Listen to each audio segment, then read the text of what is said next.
sedět víš než život.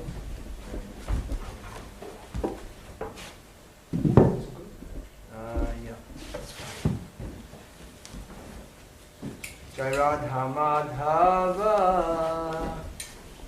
Kunja Bihari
Bhagavate Vasudevaya. Om Namo Bhagavate Vasudevaya. Om Namo Bhagavate Vasudevaya. Om Namo Bhagavate Vasudevaya.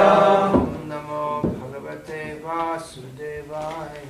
Om Namo Bhagavate Vasudevaya. Srimad Bhagavatam, Canto 1, Chapter 2, Text 13. Translation and commentary by His Divine Grace A.C. Bhakti Swami Prabhupada.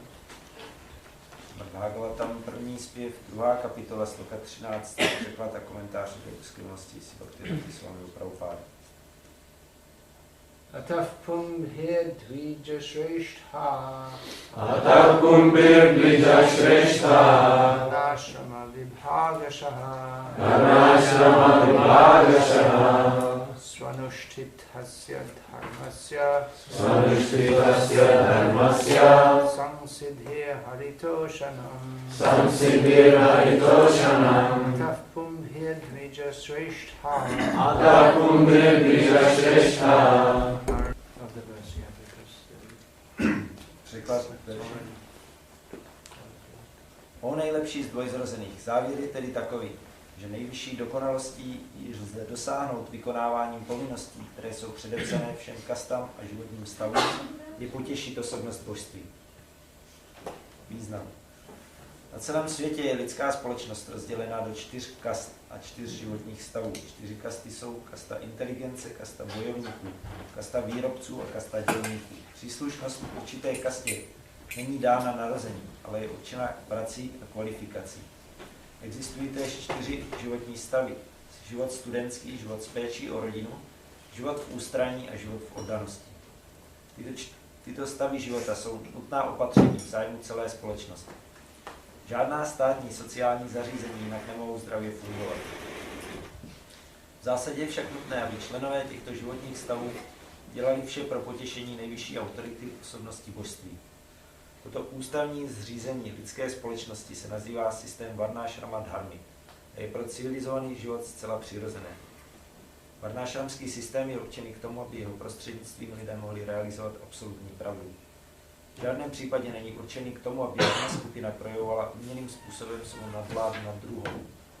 Pouze když lidé opomíjejí cíl života, realizaci absolutní pravdy, což je způsobeno přílišnou touhou po indriya priti, smyslovém požitku, pak se může stát, že někteří sobečtí jedinci zneužijí varnashramského systému k tomu, aby se vyvyšovali nad slabší členy společnosti. V Kalijuze ve věku sváru k tomuto neoprávněnému povyšování se běžně dochází. Avšak lidé se zdravým rozumem dobře vědí, že rozdělením společnosti na kasty a stavy můžeme nejenom docílit přirozeného soužití mezi občany, ale že toto uspořádání navíc vede k jednoduchému a vysoce oduchovnělému životu seberealizace. V tomto výroku Srimad Bhagavatamu se uvádí, že nejvyšším životním cílem, nejvyšší dokonalostí systému Varnasrama dharmy je spolupráce všech na potěšení svrchovaného pána. To potvrzuje i Bhagavad Gita 4.13.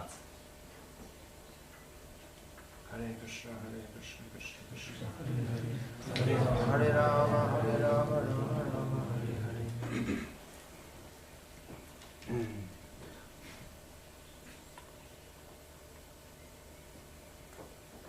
Lord Chaitanya rejected Varnashram Lord Chaitanya zamítl Varnashram as extrinsic to Bhagavata dharma, jako něco nižšího než je Bhagavata dharma, which is the pure function of the soul. která je čistým posláním duše. Srimad Bhagavatam begins with the declaration that all cheating religion is rejected herein. Bhagavatam začíná prohlášením, že je v něm zavrženo veškeré podvodné náboženství. Cheating religion means dharma, artha, kama, moksha. Podvodné náboženství znamená dharma, artha, kama, moksha. Herein dharma is understood to be Varnashram dharma. Tady se pod dharmou rozumí Varnasrama dharma. Throughout the whole Vedic literature, dharma, artha, kama, moksha are recommended. A celá védská literatura doporučuje dharma, artha, kama, moksha. When we come to the actual purpose of the shastra, then it is rejected. No, ale když se dostaneme ke skutečnému záměru véd, tak je to zavrženo. Nevertheless, we find that Srila Prabhupada emphasized Varnashram dharma. Přesto vidíme, že Srila Prabhupada zdůrazňoval Varnasrama dharma. Why is that? A proč? Because Varnashram is an assistance on the path of Krishna. It assists the conditioned souls on the path toward Bhagavata dharma or pure devotional service. Že Varnasrama pomáhá podmíněné duši na cestě k Bhagavata dharmě, k čisté oddanosti. It is not in itself a means to the end of Krishna consciousness. Sama není prostředkem, kterého by se dosáhlo cíle vědomí Krišny. When Ramananda Rai replied to Chaitanya Mahaprabhu's question about sadhya sadhana tattva, the first reply he gave was recommending Daiva Varnashram. Když Ramananda Rai odpovídal na otázku Chaitanya Mahaprabhu ohledně sadhya sadhana tattva, tak první odpověď jeho byla Varnashrama. Sadhya sadhana tattva means deliberation or exposition of the goal of life and the means to attain it. Sadhya sadhana tattva znamená vysvětlení cíle života a způsobu jeho dosáhnout. So the first thing Ramananda Rai said was Varnashramacharagata purushena parapuman Vishnu aradhyate pantananya tattosha karanam. To byla první věc, kterou Ramananda Rai řekl. The translation? Že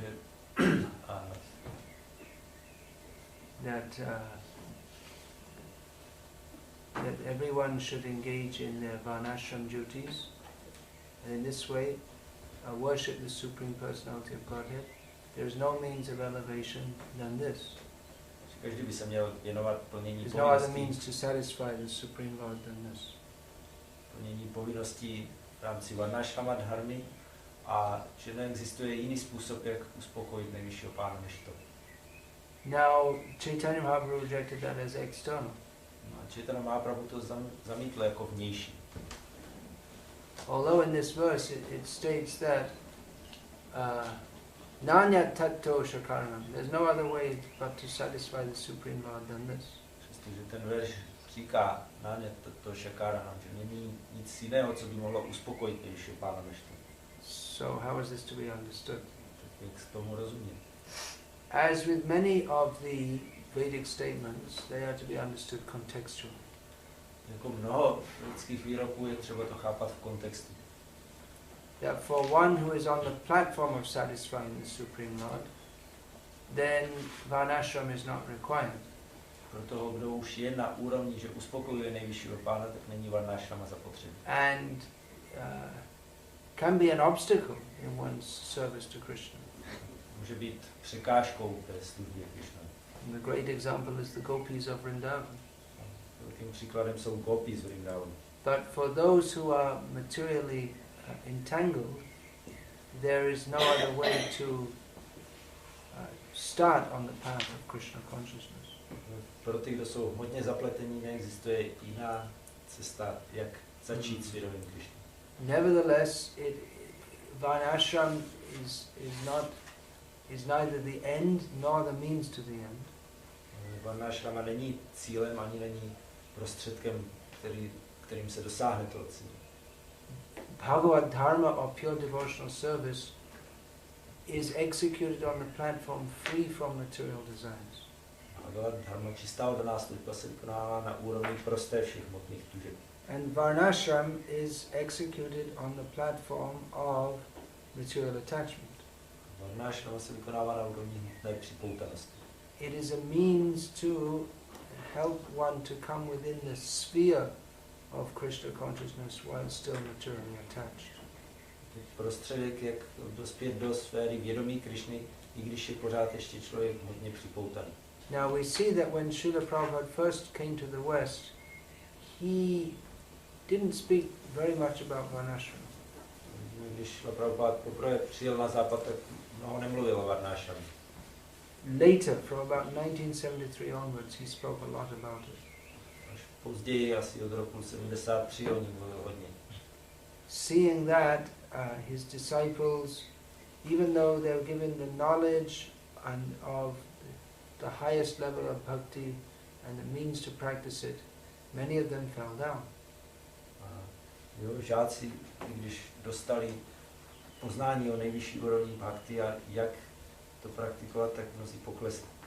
And also that Srila Prabhupada's by his preaching he had attracted so many people, and people required to social organization. Protože šla Prabhupáda tohle viděla, také mezi tím se k němu připojilo mnoho lidí a byla potřeba nějaká společenská organizace. So Srila Prabhupada wanted that the social organization be on Varnasrama guidelines. No a on chtěl organizaci podle návodu a podle směrnic Varnasrama. Pure devotees don't need much social organization. Čistí oddaní nepotřebují mnoho společenské organizace. Because they have very little material needs. Mají velice malé hmotné potřeby. Or ambitions. Hmotné cíle. They're not exploitive. Nejsou vykořisťovatele. In the Satya Yuga there was no Varnashram system. Neexistoval varnášramský systém. Because everyone was, more or less everyone was a pure devotee. Každý byl víceméně čistý oddaný. So the ordinances of Varnashram came into effect fully in the Treta Yuga. Takže usměrnění varnášramy se začala projevovat plně až v Treta Yuze. However, among materially attached people and even among devotees who are trying to be pure devotees but who are not free from material desires, social organization is required. Pro hodně připoutané lidi a oddané, kteří se snaží být čistými oddanými, ale ještě mají hmotné připoutanosti, tak je společenská organizace. The Varnashram system is that given by Bhagavan for pious people to live in this world and make progress toward the path of Hari Bhakti. Varnášramský systém je, co dává Bhagavan pro zbožné lidi v tomhle světě, aby mohli dělat pokroky k Bhakti. Varnashram means that recognition that there are material desires. Varnashrama znamená uznání, že jsou tady hmotné touhy. But living life in such a way that the material desires can be fulfilled and at the same time without grossly fulfilling them in a manner authorized by the Vedic scriptures. Žít takovým způsobem, aby se hmotné touhy plnily, ale tak, jak je to autorizováno védskými písmy. And in this way avoiding gross sinful life. Tím způsobem se vyhýbat hrubému hříšnému životu. And making progress toward the path of self-realization. Dělat pokrok v cestě seberealizace. However, this distinction, it should be understood that Bhagavata dharma is on the platform of no material desires, only the desire to satisfy Krishna, and Varnashram dharma is executed on the platform of material desires. Třeba chápat ten rozdíl, že Bhagavata dharma se vykonává na úrovni bez hmotných tužeb, jenom s touhou potěšit Krishnu, a Varnashrama dharma je na úrovni hmotných tužeb. Dealing with those material desires in such a way that we can become purified of them. Nakládání s těmito hmotnými touhami tak, abychom se od nich očistili. So this Varnashram system, it is based on what is nowadays called natural living. Varnashramský systém se zakládá na tom, čemu se dnes říká přirozené žití. That although previously it was just normal living, but now we call it natural living to distinguish it from the artificial way of life that is prominent in the world. To bylo jednoduše normální žití, ale dnes tomu říkáme přirozené žití, aby se to odlišilo od umělého způsobu života, který převládá v celém světě. The natural way of living naturally makes life simple and peaceful, and it's much easier to organize. Přirozené žití činí život jednodušším a a klidnějším, přirozenějším, tak mnohem snadněji se organizuje. And the natural way of living, naturally it leads one toward contemplation of the divine. Přirozený způsob života také vede přirozeně k rozjímání o božských tématech. We find that even among the New Age people who are interested in natural living. To nacházíme i u příznivců New Age, kteří mají zájem o přirozené žití. That they have an inclination toward the spiritual. Mají sklony k duchovnímu životu. They equate nature with spiritual. A oni dávají rovnítko mezi přírodu a duchovnost. They have no idea what spiritual means. Vůbec nemají představu, co znamená něco duchovního. But they can understand that beyond, there's more to life than simply this artificial accumulation of material goods. Chápou, že život má něco víc do sebe, než jenom tohle umělé hromadění hmotných And that life should have a higher metaphysical purpose. Že život by měl mít vyšší metafyzický cíl. So, Srila Prabhupada wanted to introduce this among his devotees, among his disciples. Prabhupada chtěl tohle zavést mezi svými poddanými a žáky. And also as a means to engage masses of people in Krishna consciousness. Také jako prostředek, jak zapojit masy lidí do vědomí Krishna. Srila Prabhupada saw that it's quite possible to engage literally millions of people in service to Krishna.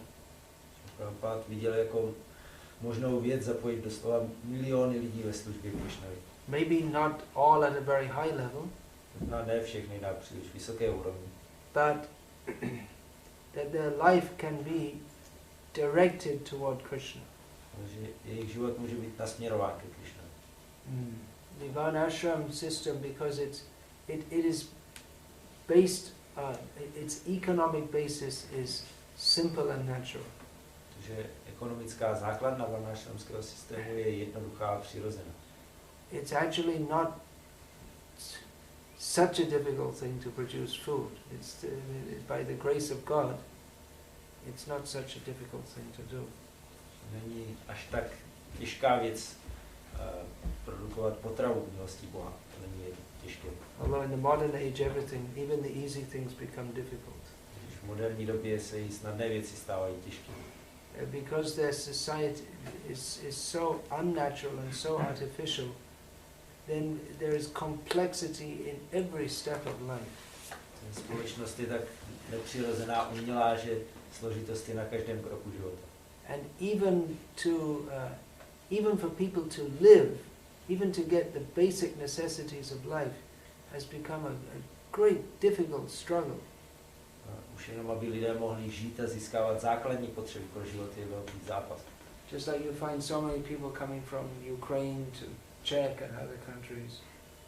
Vidíme tolik lidí z Ukrajiny přijíždět do Čech a dalších zemí. Why should they come from Ukraine? It's got the best soil probably in the world. Proč by se měli z Ukrajiny jezdit, tam mají možná nejlepší půdu na světě. It was famous as the grain basket of the USSR. Ukrajina byla slavná jako koš plný obilí pro celý sovětský svaz. So that's the basic necessity of life is food, and that country is perfect for producing large quantities of food. Základní životní potřebou je potrava, ale země má dokonalé podmínky pro produkování pro třídní potravy. But as Srila Prabhupada pointed out, is due to mismanagement. The people are living in poverty. They can't sustain their citizens. Říkal Srila Prabhupada, je to špatná vláda, proč lidi žijou v chudobě a není možné udržovat občany na. They don't know the goal of life, even materially, what to speak of spiritually. Nemůžeme dosáhnout cíle života ani na hmotné úrovni, na to špatné duchovní. They're so busy producing artificial necessities, the basic human necessities, they don't even properly manage that or take care of it. Si dávají tolik práce s vyráběním umělých potřeb a o základní potřeby ani nejsou schopni se náležitě postarat. So the whole society has become completely lopsided, imbalanced. Takže celá společnost je úplně rozhozená v nerovnováze. Life has become very, very difficult and complex for everyone. Život je velice těžký a složitý pro každého. Even the people who have more money, but they don't have peace of mind. It's a very complex method to maintain their whole existence. Jako i lidé, kteří mají hodně peněz, tak nemají klid mysli a spřádají složité plány, jak udržovat svoji existenci.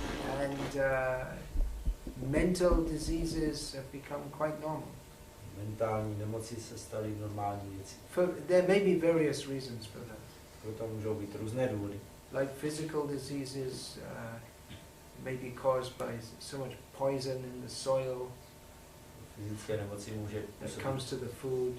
Spousta jedů v půdě, které se dostávají do potravy. When I came here, I was expecting to smell fresh air, but I smelled the smell of urea. It's a kind of fertilizer. Jako když jsem přijel sem, čekal, že budu cítit čerstvý vzduch, ale cítil jsem nějaké hnojivo. I guess in the neighboring fields they must be. It's that white fertilizer they sprinkle on the soil. It smells horrible. Myslím, že určitě na okolních polích to používají takový bílý prášek, který příšerně smrdí. So I mean, these kind of poisons may add to the insanity. Takže takovéhle jedy také možná dodávají celé té šílenosti. But also that people they feel very much insecure and they don't have any proper relationships with anybody. Taky protože lidi se cítí velice nejistí a nemají pořádné vztahy s nikým. And the whole goal of life is to enjoy the senses, which just brings frustration. Jediným cílem a smyslem života je uspokojovat smysly a to přináší jenom frustraci. They advertise so many things and people can't get them all and they become frustrated. Dělají reklamy na tolik věcí a lidi si nemůžou všechny pořídit, tak jsou frustrovaní. Yesterday I was speaking in Zurich. One lady from Bern in Switzerland who works in an old age home, and she said that 90% of the population of Switzerland in the old age they suffer from dementia. That's senility. What's it called? Senility. Včera v Curychu jsem mluvil s nějakou paní z Bonnu, která ve Švýcarsku pracuje v domově důchodců a říká, že 90% Švýcarů ve stáří trpí demencí a senilitou. So, it's an unhappy society. Je to nešťastná společnost. Very complex society. Velice komplexní, složitá společnost. In which it's difficult to come to Krishna consciousness. Které je těžké dojít k vědomí Krišny. In as much as the first qualification of a devotee, or the basic qualification of a devotee is simplicity. Protože základní kvalifikací od daného je jednoduchost. Simplicity to accept, yes, there is God and I should serve Him. Jednoduše přijmout, existuje Bůh a já bych mu měl sloužit. And simplicity means the opposite of duplicity. A také jednoduchost znamená, je opakem dvojakosti. Duplicity means an attitude of exploitation of others. Dvojakost se projevuje jako postoj vykořisťovat druhé. And simplicity means there's no motive to exploit others. A jednoduchost znamená, že není důvod, proč vykořisťovat druhé. But such an attitude cannot arise in one who is trained in sense gratification. Takový postoj se nemůže vyvinout v někom, kdo je vychováván k uspokojování smyslu. So Srila Prabhupada wanted to introduce this Varnasrama system. Srila Prabhupada chtěl zavést varnashramský systém. Now it may seem that what have we as devotees got to do with that? A teď se mohlo zdát, co my jako oddaní s tím máme co dočinit. Bhagavata dharma as executed within this world, No, Bhagavad dharma is above and beyond Varnashram dharma. Bhagavad dharma je vysoko nad Varnashram dharmou. But Bhagavad dharma executed within this world has a relationship with Varnashram dharma of some mixing or some complementariness. What's the word?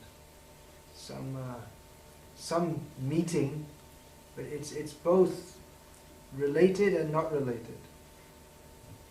Ale Bhagavata dharma vykonávaná v tomto světě má s Varnashrama dharmou jistý vztah, že se nějakým způsobem setkávají a mají vztah a zároveň nemají. Intrinsically it's not related.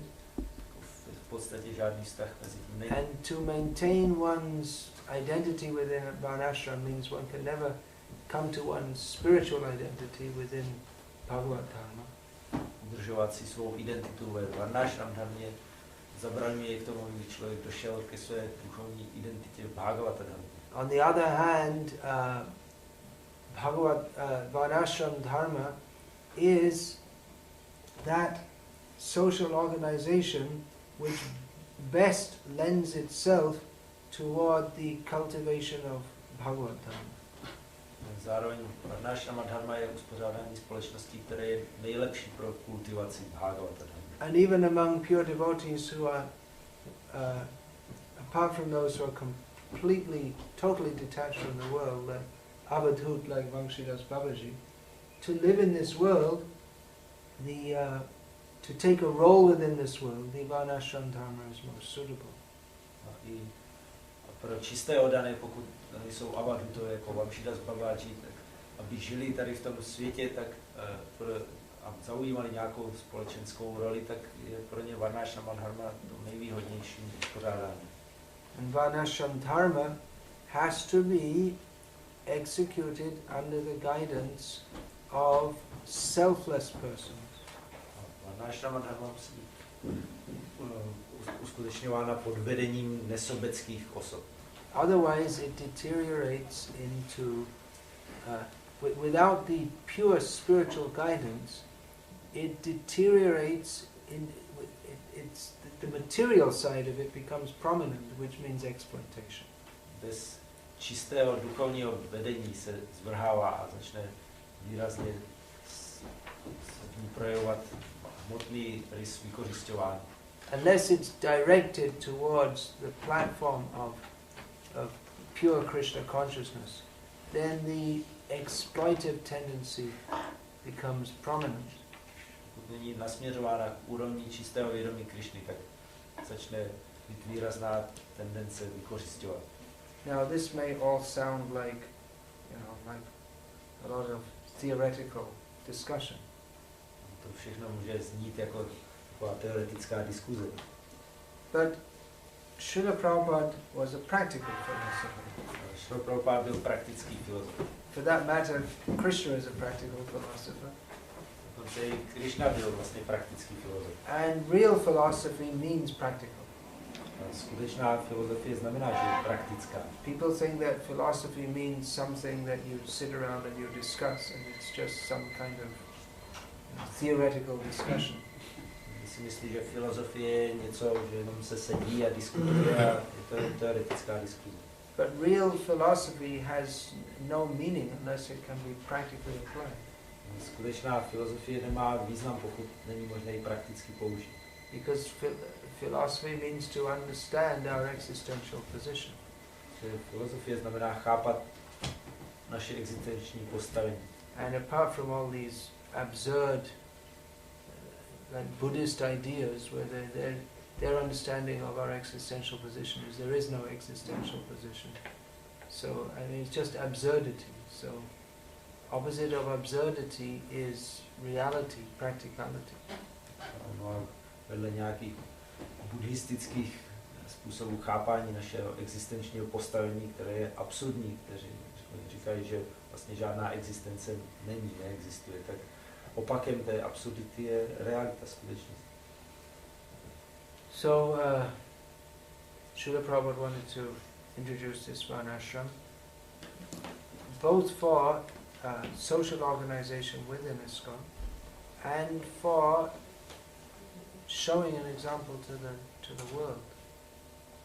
Šla Prabhupáda chtěl zavést varnášramské uspořádání zároveň jako společenský systém v ISKCONu a zároveň jako příklad, který by se dal světu. Now, we find within ISKCON today there is a lot of social disturbance. V dnešním ISKCONu vidíme, že je hodně společenského rozruchu. It's difficult for devotees to fit in. Pro dané je těžké se do toho nějak zapasovat. That grihastas, how to live in this world. Jak mohou grihastové žít v světě. That the economy as it's set up, it's an artificial economy in which people, they have to work very hard just to get their basic necessities. Svá ekonomie, jak je nyní zavedená, tak je velice umělá. Lidi musí těžce pracovat jenom, aby si získali základní životní potřeby. Basic necessities no longer means just food, clothing and shelter. Základní potřeby už neznamená jenom jídlo, oblečení a útočiště. Just the way society is set up, people require motor vehicles, they have to pay electric bills, they have to pay water bills, taxes, and so many things. Jak je společnost dnes ustanovená, tak lidi potřebují jako základní věc motorová vozidla a účtenky za elektřinu, za vodu a daně platí a tolik věcí. Life is extremely complex. It's not favorable for Krishna consciousness. Život je extrémně složitý a není příznivý pro vědomí Krishny. Therefore, Srila Prabhupada wanted to set up Varnashram communities. A proto chtěl Srila Prabhupada zavést varnášramské komunity, in which people could live very simply and save time for chanting Hare Krishna. Lidé žili velice jednoduše a šetřili si čas na zpívání Hare Krishna. But at the same time, we find it's very difficult to set up these communities for various reasons. Zároveň vidíme, že ustanovit tyhle komunity je velice těžké z různých důvodů. The whole economic system doesn't favor the simple, basic subsistence living. Celý ekonomický systém nesvědčí nějakému jednoduchému způsobu udržování se. The laws of the country do not favor that. A zákony země tomu nesvědčí. The background of our devotees is that they're not, even though they want to be Krishna conscious, but they find it very difficult to adjust to the idea of living very simply in rural communities. Poddaní mají takovou minulost, že i když chtějí žít takovým způsobem, tak je pro ně těžké najednou jednoduché žití v nějakých venkovských komunitách. Another difficulty may be that without this social organization is that we presume ourselves to be acting on the platform Bhagavata dharma, where actually we have so many material desires. Další těžkostí je, že v tomto uspořádání předstíráme nebo děláme, že jednáme na úrovni Bhagavata dharmy, ale přitom máme spoustu hmotných tužeb. And we find various syndromes which come about due to this. No a vidíme různé příznaky, které se s tímto pojí. The artificial pure devotee syndrome. Příznak umělého pokročilého oddaného. Nebo čistého. This sometimes we find young men and women saying, I don't want to marry, I'm just going to serve Krishna. Vidíme mladé muže, dívky, jak říkají, já se nechci ženit, dávat, jenom chci sloužit Krishna. When everyone else apart from himself can see that they're not fit for lifelong renunciation. Všichni ostatní, než oni vidí, že nejsou na to způsobili, aby celý život trávili takovým způsobem. Doesn't mean they're not fit for Krishna consciousness. Neznamená, že nejsou způsobili pro vědomí Krishny. But they're not. They have their material attachments are quite obvious, and that they need to. They would be better situated in married life and executing Krishna consciousness in that station Ale je očividné, že mají hmotnou připoutanost různého druhu a že by pro ně, že by jim svědčilo víc žít manželským životem pro jejich rozvoj vědomí Krišny v tomhle. Especially for women. For men there's some possibility, but for women it's very, very difficult. If they're not married, then later in life they find very difficult. Pro muže je tady nějaká možnost, ale ženy většinou shledávají velice obtížným v jednu chvíli, když zůstanou svobodné, nevdané, tak pokračovat. With that body comes very strong emotional needs and desires. To tělo sebou nese velice silné emocionální potřeby a touhy. There's one lady devotee who's been in the room a long time, and I don't know what she was before she joined, but she's not married, and she travels around and preaches and this and that. But then someone was telling me that privately she just, in this one devotee's presence, she just broke down and was crying, "Oh, I never had any children." So externally seems to be like a sannyasi, but that strong emotional need is just, it's overwhelming her. She's trying to hide it, but she can't do that.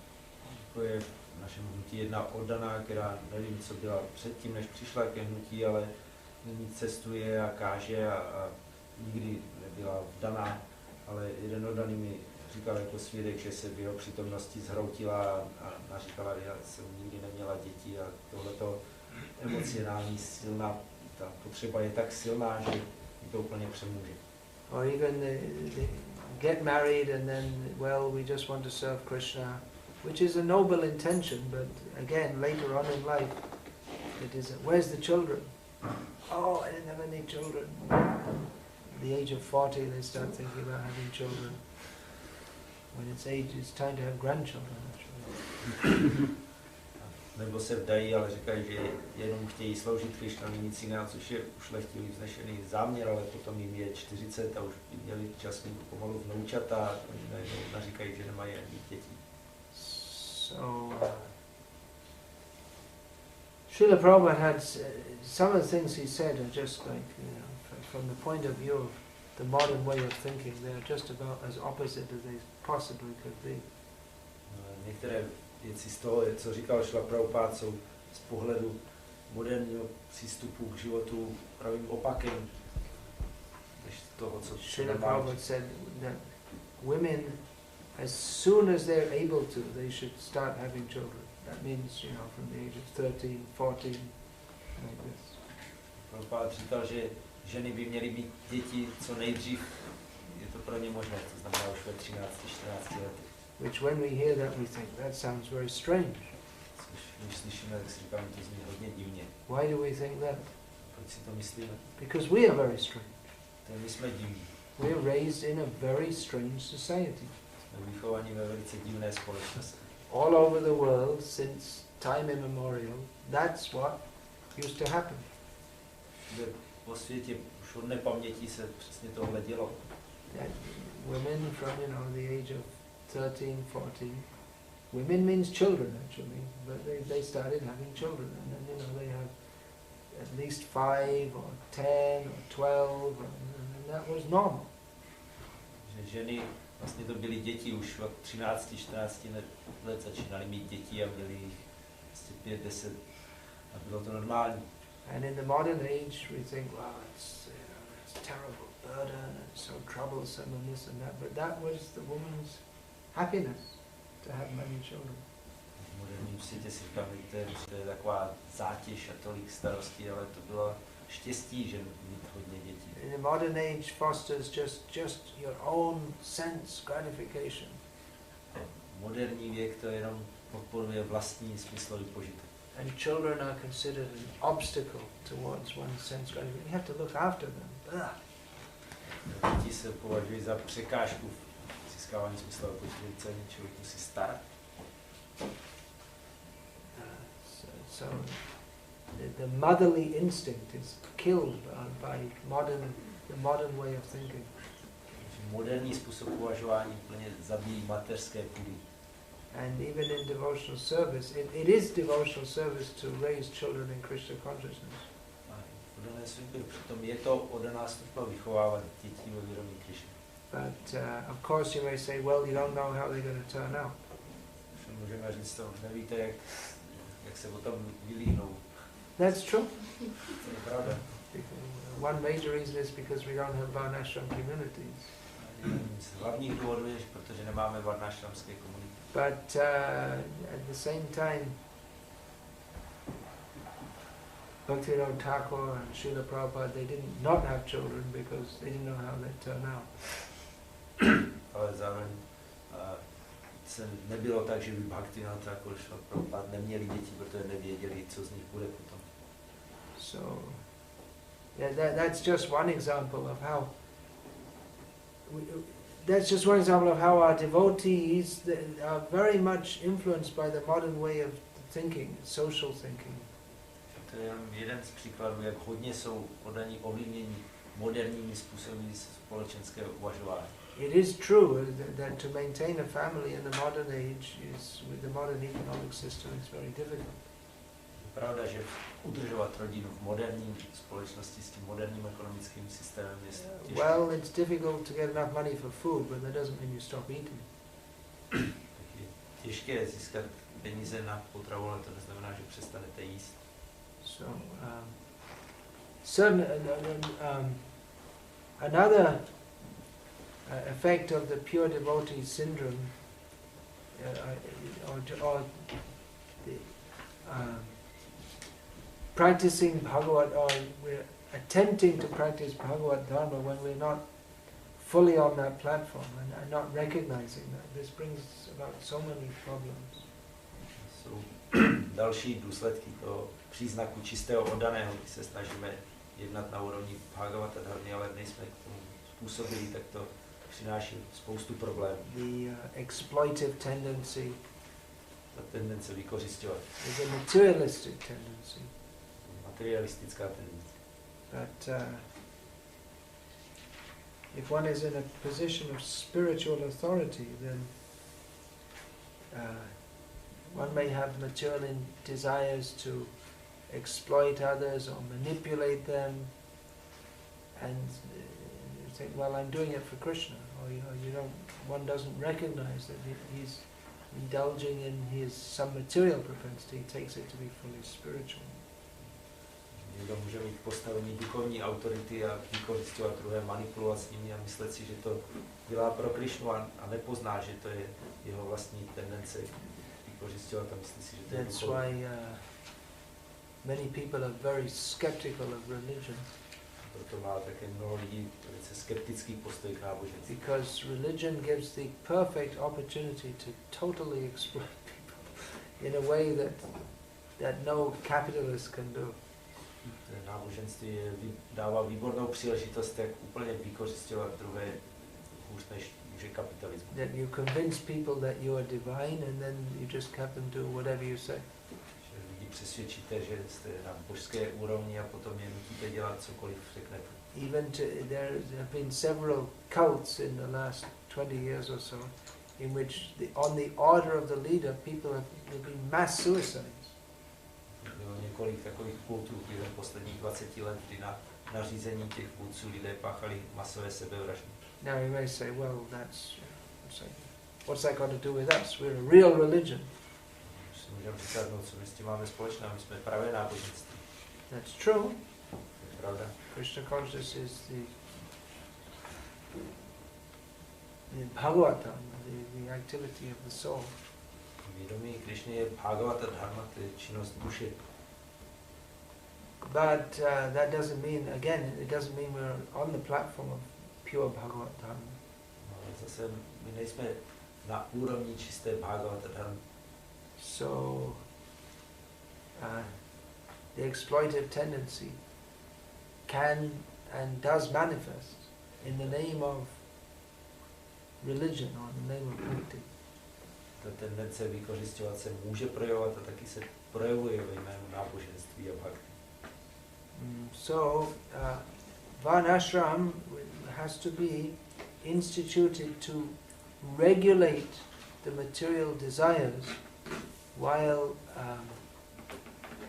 cultivating or coming to the platform of pure spiritual desires. Varnasrama je instituce, která musí být zavedená pro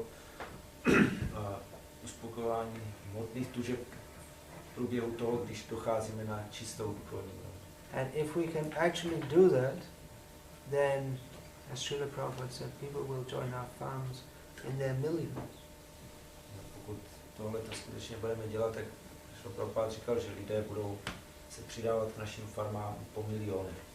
And you may say, in millions? Millions? Můžete říkat po milionech. But even now, we can project that if we had our Varnashram communities organized, that many people actually functioning, both materially and spiritually, that many people would like to join. Je zřejmé, že kdybychom nesměli tyhle ty farmy, které by fungovaly po hmotné i duchovní stránce, tak mnoho lidí by. In America they have every year what's called a rainbow gathering. V Americe vždycky pořádají každoročně setkání Rainbow Gathering, in which thousands of neo-hippies, they gather in some spot. They don't announce it until just about a month before it happens, and it's some spot as far away from civilization as possible. They do it, no electricity, and somehow they organize it. Když se tisíce takových neo-hippies shromažďují na nějakém odlehlém místě, které se oznámí až na poslední chvíli, tak měsíc dopředu na nejvíc, a nemají tam elektřinu, co nejdál od civilizace, a nějakým způsobem tam organizují. And some of the devotees in America who are still interested in preaching, they go there and preach. Někteří z amerických oddaných, kteří ještě mají zájem kázat, tak se tam vydávají a kážou. And every year they bring back a few devotees to join the temple. No a každý rok tam přivedou zpátky několik oddaných do chrámu. So one devotee was inviting me to go to that, but for various reasons I wouldn't be able to go. I mean, mostly it's the road, and I'd be already heading back towards India at that time. Jeden oddaný mě zval, abych se tam taky vypravil, ale z různých důvodů a se tam nemůžu vypravit, protože už budu na cestě do Indie. But I said to him that if he was talking about the tremendous expense, and we have to organize it, and the temples aren't really into it, but there are a few devotees here and there who are interested in making devotees, so but it's a big endeavor to do so. Říkal, že se s tím spojí velké náklady a že není moc zájem tohleto organizovat ze strany chrámu, ale že je pár oddaných, kteří mají ten zájem, takže nějakým způsobem se o to snaží.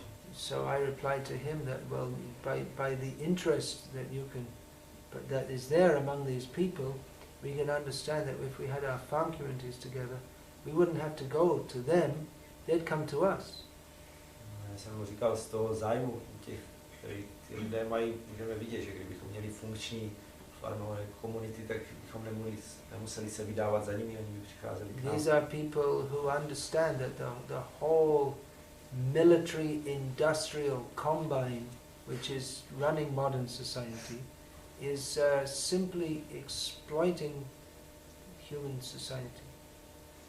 Lidé chápou, že celý ten kombajn vojenského průmyslu, který válcuje celou společnost, prostě ruinuje moderní společnost. And that humans are supposed to live simply, naturally, peacefully, cooperatively with a spiritual goal. Lidé by měli žít jednoduše, přirozeně, ve spolupráci, v poklidu a s duchovním cílem. But I would guess that the vast majority of those who attend this rainbow gathering, after the rainbow gathering, they'll go back to their job or whatever they're doing, because they don't like it, but you got to live. No, věřím tomu, že většina účastníků těchto rainbow gatherings, jakmile to skončí, tak se zase vrátí do svého zaměstnání, když to nesnášejí, ale musí nějak žít.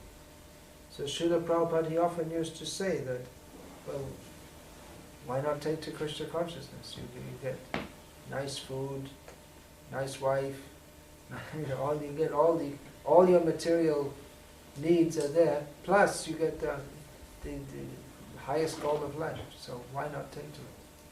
Prabhupada vždycky říkal, tak proč nepřijmete vědomí Krišny, budete mít dobré jídlo, pěknou manželku, všechny hmotné potřeby zajištěné, ale ještě navíc budete mít nejvyšší cíl života. So you might think, well, now we have a manpower problem, we don't have enough people to work the land, but if we had this, we'd have another manpower problem. What would we do with all the people? It'd be round the other way. What would we do with so many people? Teď si můžeme říkat, máme tady problém s nedostatkem lidí, že nemáme dostatek toho, kdo by mohl pracovat na poli, a můžeme to brát z druhého pohledu, co kdyby bylo hodně lidí, co bychom s nimi se všemi dělali. Well, that was Prabhupada's whole point, that what would we do with all the people? We wouldn't make factories, we'd just work enough to produce our food. Byl Prabhupada point, že bude spousta lidí, tak nebudeme zakládat továrny, jenom produkovat tolik jídla, kolik je potřeba. And actually traditional society works on manpower. Plenty of people are needed. Tradiční společnost funguje na tom základě, že je potřeba spousta lidí. That's why it was considered good to have many children. It's not an economic liability. Previously it was an economic asset. Proto se pokládalo za dobré mít hodně dětí, že to dřív nebyla ekonomická zátěž, ale přednost. More people to help work in the land and everything. Bylo víc lidí, kteří mohli pomoct s prací na poli. And like I say, if you have land and people who know what they're doing, it's not that difficult to produce food to live.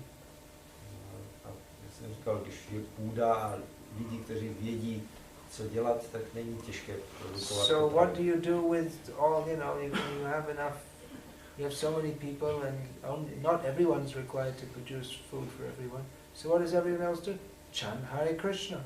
That's the whole idea. Go to save time for chanting Hare Krishna. That's why Prabhupada wanted these projects. Když bude hodně lidí a ne všichni budou pořád mít práci na poli, tak co budou dělat celou dobu, tak zpívat Hare Krishna. To Prabhupada chtěl tyhle projekty. You don't need to this work. It's artificial. Potřebujeme pořád jenom pracovat, to je umělé. We see nowadays even the traditionally agricultural countries like India and Bangladesh, they're all becoming totally business oriented. The agriculture, most of India now, all the agriculture is all agribusiness.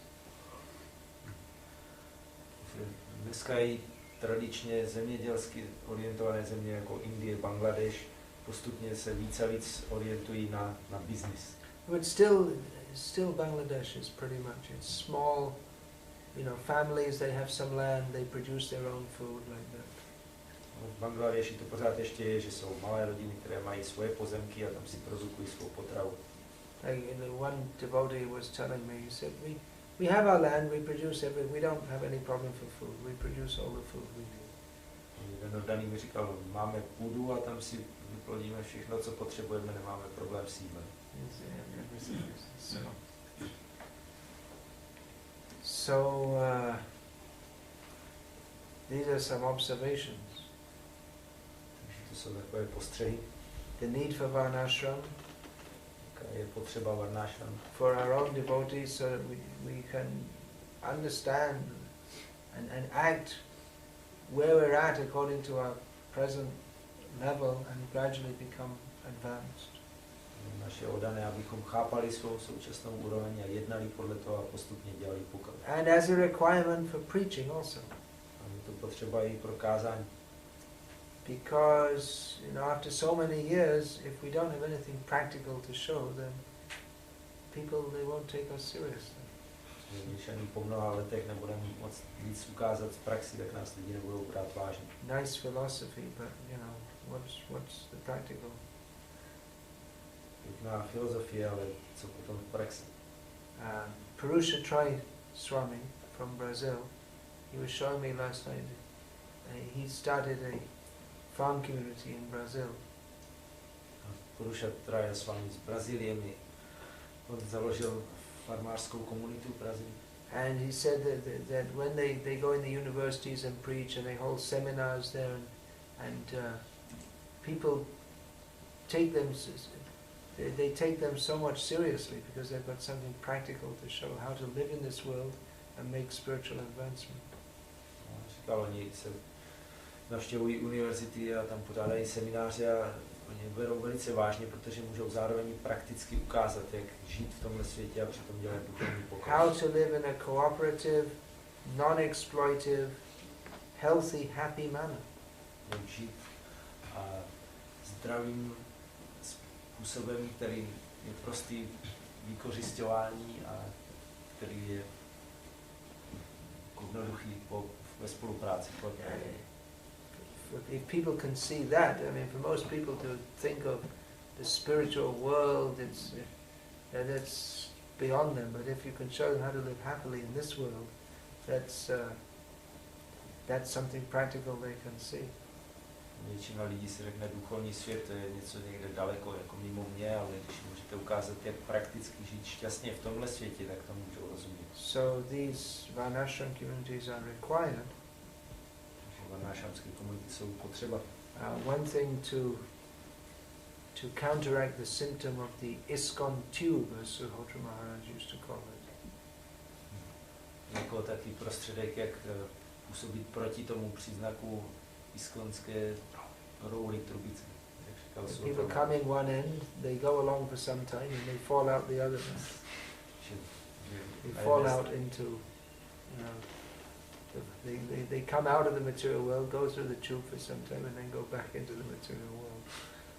Na jedné straně v tom hmotném světě vlezou do roury a jde skrz ní dolů a pak na konci z ní upadnou zase. There may be various reasons for that. Může mít různé důvody.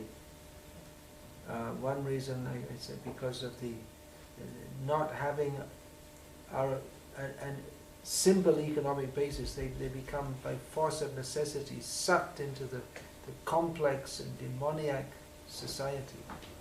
Ten důvod, že když není jednoduchá ekonomická základna, tak jsou silou vcucnutí do té složité moderní společnosti. Another reason is that without any clear system of organization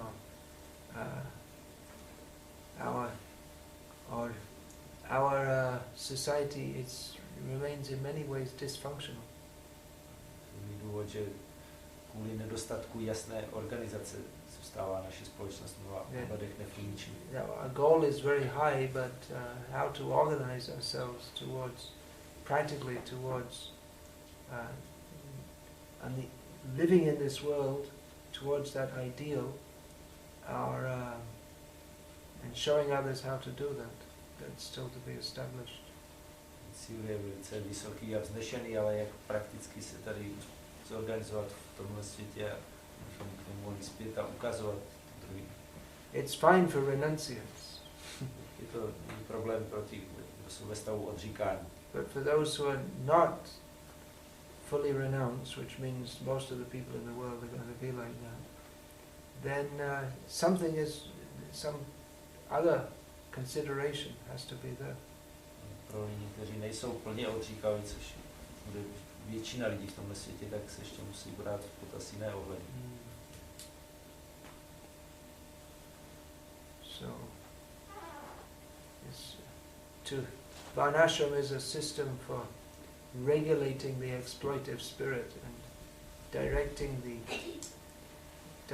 the attention towards Bhagavan, the Supreme Personality of Godhead. Varnasrama je systém pro usměrnění vykořisťovatelských sklonů a nasměřování naší pozornosti k Bhagavánu. It's an interface between the material and the spiritual.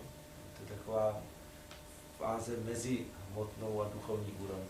But and without that very clear spiritual guidance, then again the exploitive spirit comes in. Ale bez jasného duchovního vedení se zase do toho vetře ten vykořisťovatelský duch. That's why I'm saying in many many people, they don't trust religion because they perceive that religious leaders many people don't trust religion. Protože jsme říkali, mnoho lidí nedůvěřuje náboženství. Just like in France at the time of the French Revolution, before the church had so much power.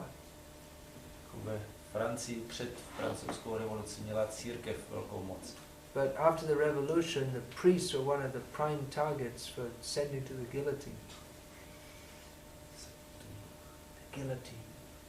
Ale po revoluci byli kněží té církve jako jedni z prvních, kteří byli posíláni po životy. Why should they have been so brutal against saintly people? Proč by se měli tak brutálně chovat ke svatým osobám? Because they were not perceived as saintly. Že je neviděli jako svaté. They were perceived as being more concerned with upholding their power and position and taking the funds. The church took so much taxes from the people.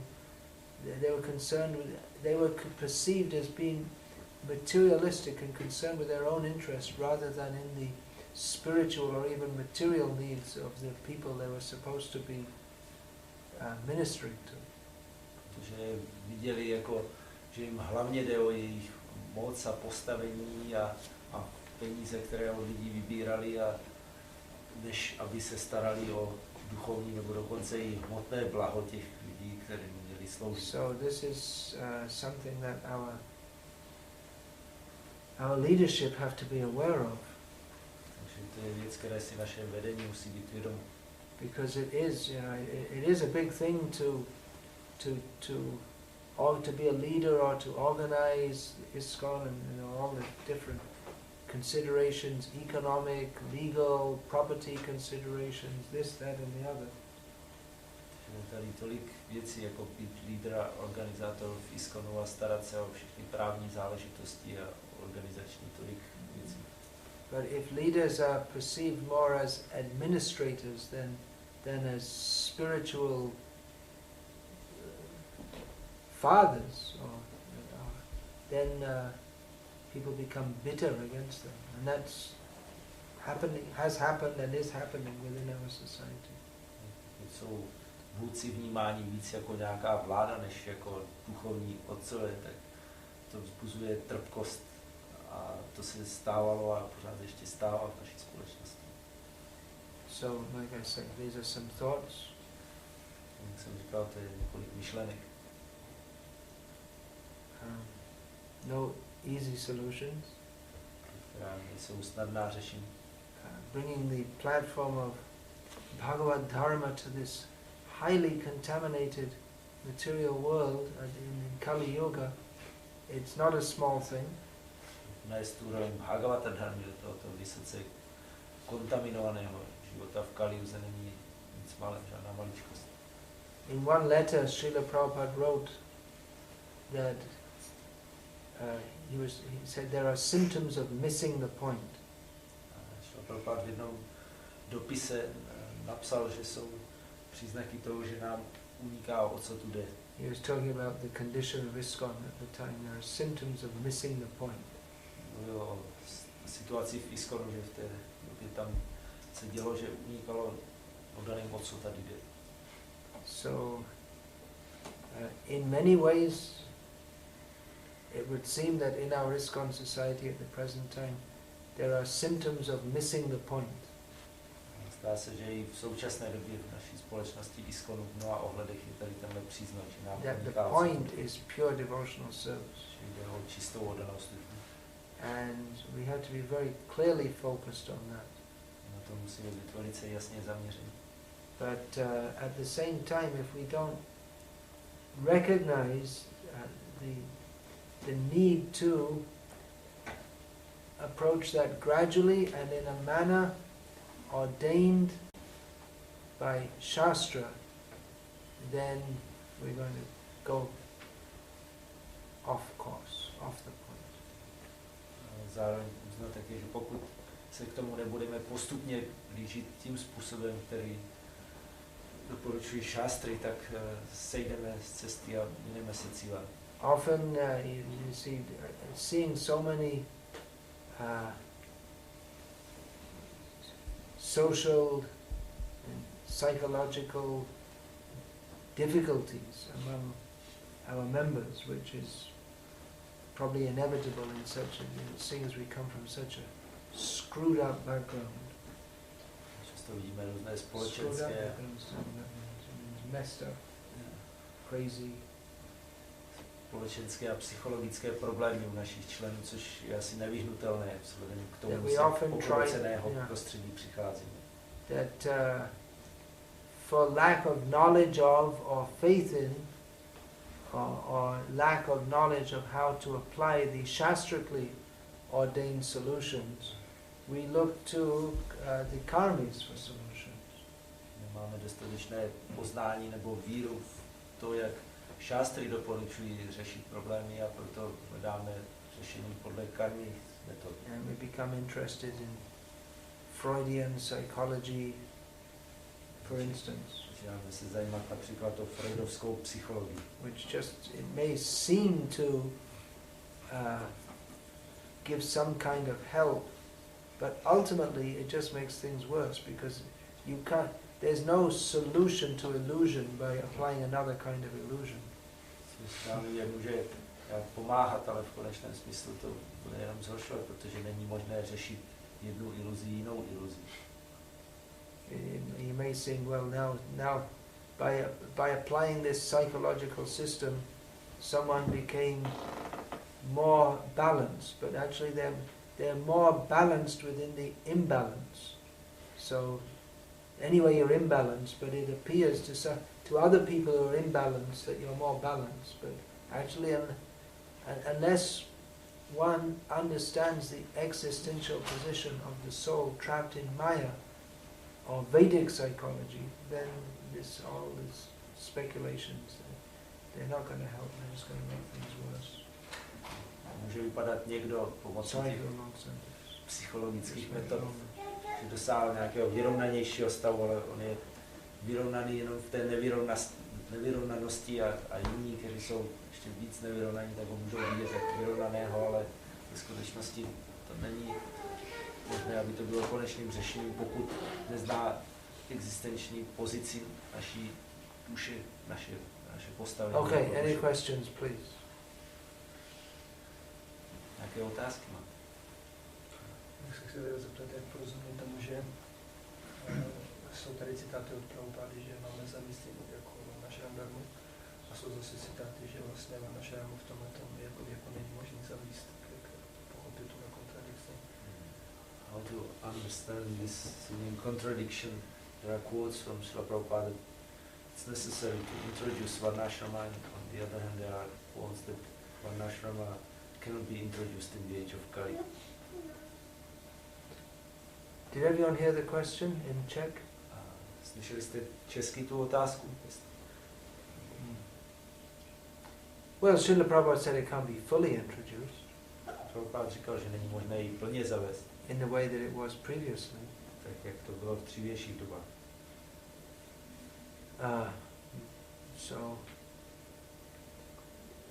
But it would be ridiculous to say that, well, as some devotees do, that we don't try to introduce Varnasrama because Prabhupada said it can't be. But then we say that he put so much emphasis on this, and he said that I want to, 50% of my work isn't done because I didn't do this. So to say that, to totally reject it is foolishness. To je hloupost to úplně zavrhnout, když máme tolik citátů a tolik dokladů, jak se Prabhupada snažil, jak i na to kladu důraz, a říkal, 50% mojí práce je nedokončené, že jsem nezavrhl Varnasramu.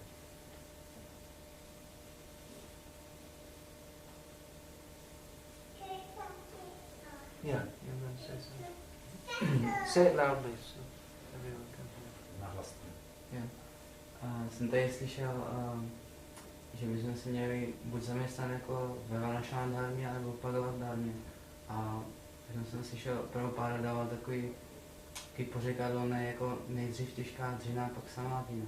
Tak si by mohla vysvětlit, jak se to může vztahovat s Bhagavata dharmě a Varnasrama dharmě, jako tady to pořekadlo, co to znamená vůbec jako pro tady tyhle dva jako systémy.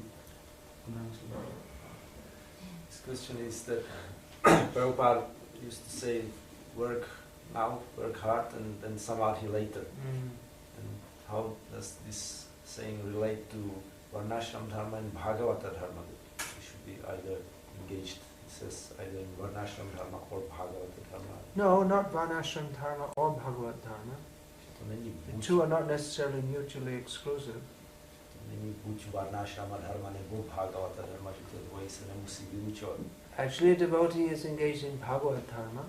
Oddaný dělá Bhagavata dharmu. For a devotee who's clearly his goal of life is Krishna consciousness, he takes up Varnashram dharma within his devotional service.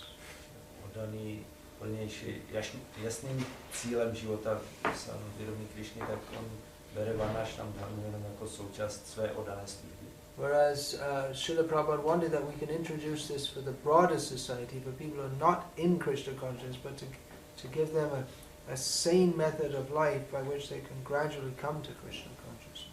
Srila Prabhupada chtěla, aby se Varnashrama zaváděla i pro širší společnost lidí, kteří nemají zatím zájem o vědomí Krišny, ale tohle je postupně k vědomí Krišny přivádělo.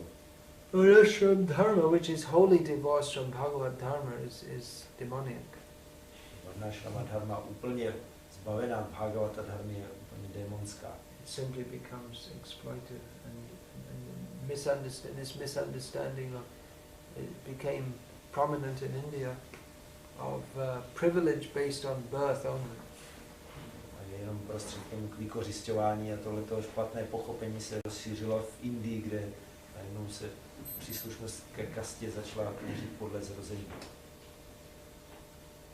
Those who are in a privileged position, instead of utilizing that privileged position, which they're supposed to do to benefit their dependents, they took it as a position for their own prestige and sense gratification. Musí v nějakém vyšším privilegovaném postavení, místo aby toho postavení využívali k pomáhání druhým, tak tím jenom konečí svoji prestiž a svůj smyslový požitek.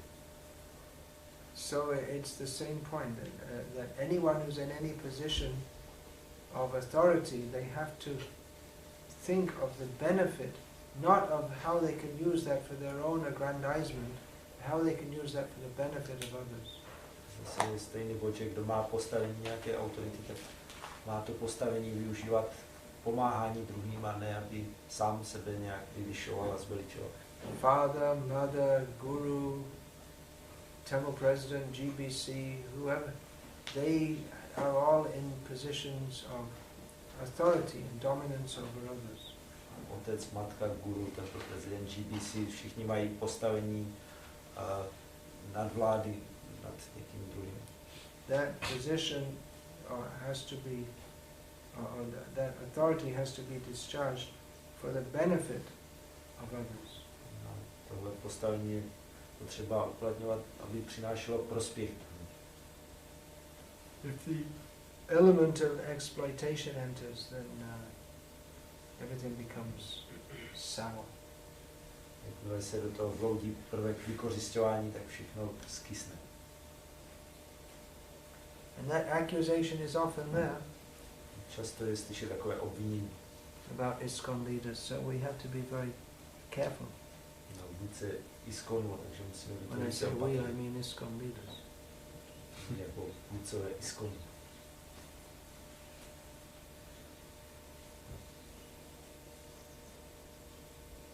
And devotees in general, they have to be careful that if the public should see them as saintly persons who are selflessly working, ideally the public should see devotees as saintly persons who are selflessly working for a higher ideal.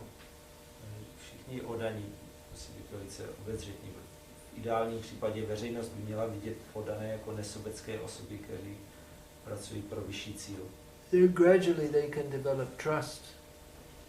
Postupně, aby mohli rozvíjet důvěru.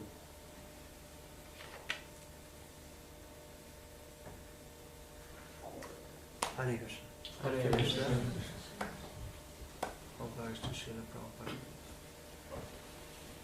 Some thoughts on Varnasrama dharma, Bhagavata. Byly nějaké myšlenky ohledně týkající se Varnasrama dharma, It's a Bhagavata. great endeavor to establish Krishna consciousness in the modern age. Je velká věc, snaha ustanovovat vědomí Krišny. It's not so straightforward that we can just say, well, you do this and you do this and you do that, and then everything will be okay. Není to tak jednoduché, že bychom jenom řekli, ty dělej to, ty to a všechno bude v pořádku. Life is more complex, especially in the modern age. Život je složitější a zvlášť v moderní době.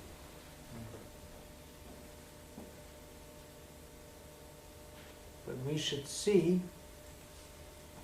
what is the goal and work toward that intelligently.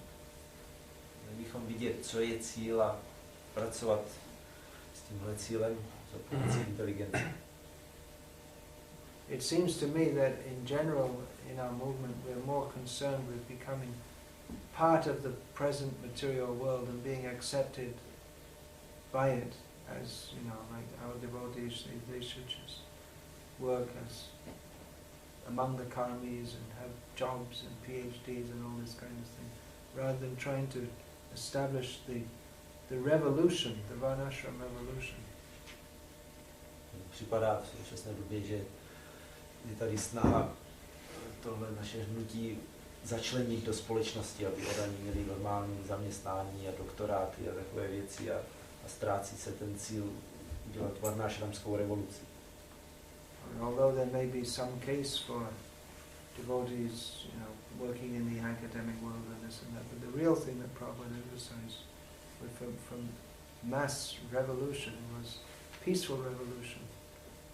Go to the land, grow your own food. Pro některé oddané to může mít smysl, že aby fungovali v akademických kruzích, ale hlavně Prabhupád říkal jako masovou revoluci, stěhujte se na venkov a pěstujte potravu na půdě, na poli. That would be a real revolution. As thousands of people say, we're not interested in your factories and your motor cars and your oil-based civilization. We don't need electricity. We're going to live simply, and then they'll be afraid. Then again they'll oppress us because that is a real threat to their civilization. To by byla skutečná revoluce, kdyby tisíce lidí říkalo, my nechceme vaše továrny a automobily a elektřinu, my chceme žít jednoduše na venkově a začali to dělat, tak potom by zase začalo utlačování, protože to by viděli jako hrozbu. If we don't earn money, then we don't pay taxes, and then they can't exploit, and they'll be afraid. Když nebudeme vydělávat peníze, nebudeme platit daně a oni nás nebudou moct vykořisťovat, tak se toho budou bát. If we show a way by which people can live without oil, they'll be really afraid. Když jsme ukázali způsob, jak můžou lidi žít bez ropy, tak to by měli velký strach. As long as there's slaughterhouses and all this will be finished. They'll be afraid of that. Now they don't mind. Okay, pat you on the head. We accept you're a bona fide religion. Just keep in the corner and don't make much noise. But if it becomes big, then they'll be afraid. And it can become big.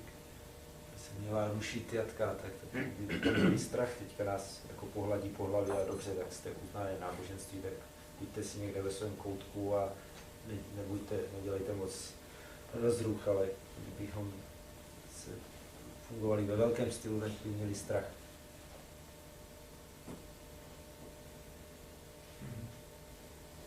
Hare Krishna. Hare Krishna.